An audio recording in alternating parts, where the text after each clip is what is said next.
हरिओम. अष्टावक्र गीता योगदास श्री जय गणेश जोशी यांचे प्रवचन. अध्याय 10 श्लोक क्रमांक 7.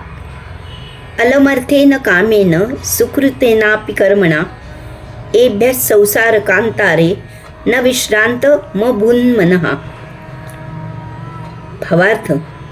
अर्थ काम सत्कृत्य भरपूर करून झाली तरीही संसाररूपी वनात चित्ताला विश्रांती मिळाली नाही.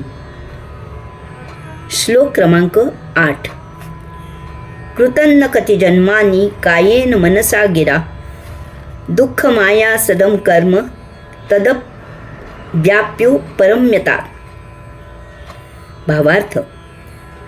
जन्मोजन्मी काये वाचे मने दुःखदायी आणि श्रमजीवी कामे अनेक केलीस, आता उपराम कर.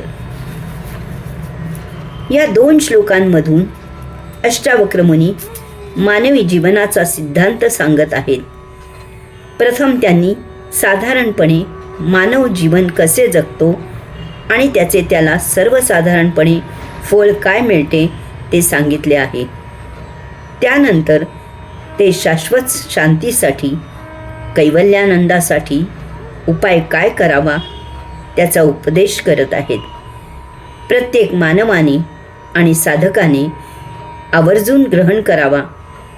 ग्रहण करून न थांबता प्रत्यक्ष आचरणात आणावा. जीवनात हर घडी कृती करताना लक्षात घ्यावा, असा हा फार मोलाचा उपदेश आहे.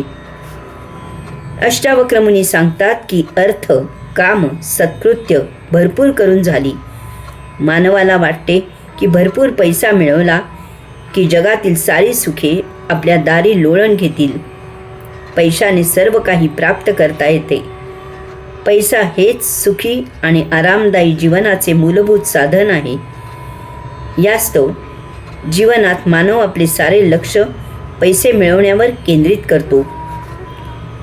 याचप्रमाणे मानवाला वाटते की त्याला होत असलेल्या इच्छा कामना वासना शमवल्या की तो सुखी होईल. इच्छा कामना वासना शमवल्या की त्याची बेचैनी नष्ट होईल. इच्छा कामना वासना देहादी इंद्रियांना फार सौख्य देतात. त्यामुळे मानवाला वाटते की यांची तृप्ती हेच जीवन आहे.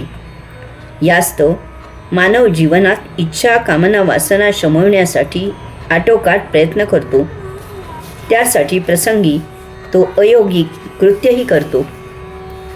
अर्थ मिळवताना आणि इच्छा तृप्ती करताना मानवाच्या हातून काही ना काही चुरगाळले जाते. किंवा काम करून देह थकला की त्याला सत्कृत्य करावीत असे वाटते. वृद्ध झाल्यावर मृत्यूची चाहूल लागते आणि त्याला आता पुण्य मिळवावे असे वाटते. यास्तव तो आता भरपूर सत्कृत्ये करायला सुरुवात करतो. अष्टावक्र मुनी पुढे सांगतात की जन्मोजन्मी काये वाचे मने दुःखदायी आणि श्रमजीवी कामे अनेक केलीस. अर्थप्राप्ती करताना कामना वासना शमविताना सत्कृत्ये करताना फार झटून मेहनत घेतलीस. त्यासाठी शारीरिक कष्ट घेतलेस, श्रम केलेस, घाम गाळलास, प्रसंगी धोकाही पत्करलास. तसेच त्यासाठी आपली बुद्धी पणाला लावलीस. मोठ्या कौशल्याने कामे केलीस. नवनवीन शोध लावलेस.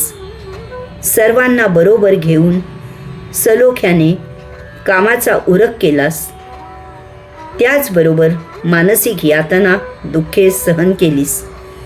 मान अपमान उपमर्द सहन केलेस. कौटुंबिक हाल सोसलेस. बरोबरीचे आणि बाहेरचे अशा दोन्हीही शत्रूंचा मुकाबला केलास.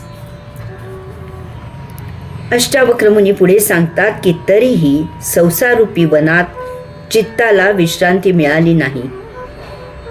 अर्थ काम सत्कृत्य काये वाचे मने दुःखदायी आणि श्रमजीवी कामे करूनही जीवाला शांतता आनंद मिळाला नाही. हे एका जन्माने भागले असे नव्हे. सतत कोट्याने जन्म झाले तरीही असेच चालू आहे. वास्तवात विश्वात वनासारखी विलोभनीय शोभा आहे, एकांत आहे, समृद्धी आहे, तरीही कैवल्यानंद मिळाला नाही. नोकरी, समाजकाम केले तर तेथे अपमान झाला. धंद्यात सतत धकाधकी सहन केली. कुटुंबात नित्य कटकटीत सोसल्या. सर्व मिळवलेले क्षणार्धात सोडून जावे लागणार म्हणून वृद्धावस्थेत दुःख होत आहे. अष्टावक्रमुनी यावर उपाय सांगतात. उपराम, इच्छा, तृष्णा, आसक्ती ठेवू नकोस. पाप, पुण्य, सुखदुःख हे मानसिक आहे, एकातून दुसऱ्यात ढकलणारे आहे. यास्तव व्यक्त न होता जे होत आहे त्याला साक्षी राहून आहे त्यात समाधानाने जीवन जग. त्या शून्यावस्थेतच परमविश्रांती आणि कैवल्यानंद आहे. हरिओम.